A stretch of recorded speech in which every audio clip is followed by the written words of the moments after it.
Today's episode is a topic that was brought to my attention by a buddy of mine who prefers to go by Jacopo.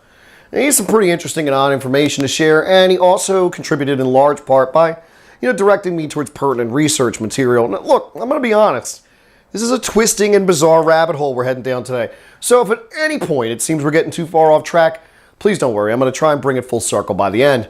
Now, we're going to take a look at a very complex web of interconnected ideas built off of a concept called Zermatism. Now, this was developed by artist Stanislav Szukalski, and it was his attempt to explain the origins of mankind and describes an ancient war between humanity and the sons of the Yeti.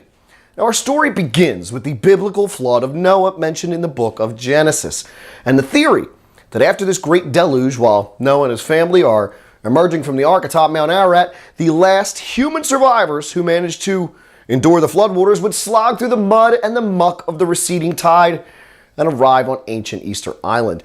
Now, this is where these derelicts of a ruined world would attempt to recreate the pre-flood civilization and ultimately establish a mother culture which would in time disperse around the world. Now, referring to the book of Genesis again, there is an account of an event that occurs during the construction of the Tower of Babel. In Genesis, we are told that humanity at the time was of one speech and language, but due to their hubris, they were scattered and their speech was confused. This is the biblical explanation for the development of various languages. Now, in line with the theme found in sacred texts, Zermatism was largely developed out of Szukalski's belief that he had discovered the original root language of all humanity, which not only predated the Great Deluge, but was also the tongue spoken by the first post-flood civilization at Easter Island. He called this lost root language proton. Now, if you happen to be familiar with the Shaver mystery, or you had a chance to watch my recent video on the topic, you might have noticed a striking similarity between the account of Richard Shaver and the theories of Stanislav Szukalski. Richard Shaver also claimed to have discovered the original root language of mankind. Now, Shaver alleged that the root language he discovered was called Man-tongue. But the account of Richard Shaver and the theories of Stanislav Szukalski would share another aspect in common. That was the idea that mankind had been plagued by the evil machinations of a race of subhuman beings since time immemorial. Now, Richard Shaver claimed that this breed of subterranean creatures was known as the Darrow, and these are the ancient enemy according to him. But for Szukalski, and as far as Zermatism is concerned, mankind's great and ancient foe is the Himalayan Yeti. One of the core aspects Zermatism promulgates is that in the ancient past, in mankind's earliest days, the human species was as close to perfection as possible. Now, this perfected state, however, would be corrupted due to the forced interbreeding of human beings with the subhuman Yeti. Now, Szukalski believed that the mythical creatures like Pan of Greek mythology had at one time existed and were the product of an unnatural union of human and Yeti. Now, I should mention as a brief side note that Szukalski had very outlandish views concerning race and ethnicity, which will tragically and ironically come into play later in his life story, but those views in part would be incorporated into his overall theories because he believed that the intermingling of humans and Yeti was also the explanation for the existence of the variety of physical characteristics associated with race. Now, he affirmed that descendants of these Sasquatch could be distinguished by various physical traits and asserted that such people as Lenin, Churchill, and Castro were all sons of the Yeti. Szukalski also believed that these descendants of the Yeti were responsible for the introduction of things like fascism and communism into the world, which in his viewpoint were manifestations of the Yeti's evil nature. Though his own views would be criticized for being fascist, nationalistic, anti-Catholic, and anti-Semitic. When researching Zermatism, it became pretty clear to me that, intentional or not, Szukalski's theories in some ways parallel the biblical Nephilim, and the belief that humans interbred with angels resulting in giants, as well as chimerical beasts. However, Szukalski's religious beliefs, which again would greatly influence Zermatism, were nationalistic. To him, his native Poland was the center of his religious world, and he desired to resurrect the ancient pagan practices of the Slavic people. Now, for a brief time in the 1930s, Szukalski was pretty famous for his incredible artistic ability. An entire museum was dedicated to his work in his native Poland. Unfortunately, this would be destroyed by the Nazis and all his work lost. And he would escape the war himself and come to America, where he'd live out the rest of his life in obscurity. But from 1940 until his death, he produced a 39-volume history of mankind called I Claim the World, as well as producing over 40,000 illustrations of his various theories. Now, as obscure as this all is, it's very likely it would be even more so if not for Los Angeles comic book publisher Glenn Bray discovering that Szukalski was living nearby in obscurity. He befriended him and published several collections of his work beginning in 1980. Another factor that helped preserve the legacy of Szukalski regarding Zermatism would be a parody religion founded in 1979 called the Church of the Subgenius, whose beliefs or pseudo-beliefs include deities and mutants and extraterrestrials, but they also invert Zermatism. While Szukalski believed that the Yeti and their descendants were inherently evil, the Church of the Subgenius believed it is mankind who is corrupt and the Yeti who are good and virtuous. The Church also includes among its mythology the idea that a powerful conspiracy exists and those involved secretly control the world. They propose that this plot includes manipulation by means of pop culture to induce false positive messages, to drive consumerism, and for the goal of indoctrination so that the public will willingly serve the elite. The Church refers to these people who are unaware to the reality of social engineering and control by the term pinks. These pinks are essentially people who are, content to live in the Matrix. Now, the Church also includes among its pseudo-doctrines the notion that its adherents are themselves descendants of the Yeti, and being so, have inherited the capacity to see through the illusions of the manipulation and control. Now, the fourth of the Church's 5 commands is to rid the world of all humans who did not descend from the Yeti.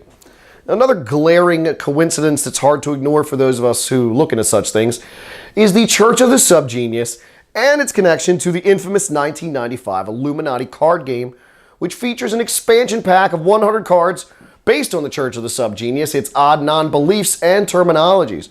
Now, for those who believe in concepts such as predictive programming, or the idea that by their very nature, sinister occult forces must disclose their secrets publicly through symbolism, this is bound to raise red flags, as many would argue that the cards have predicted even very recent events, including the Hillary Clinton email scandal.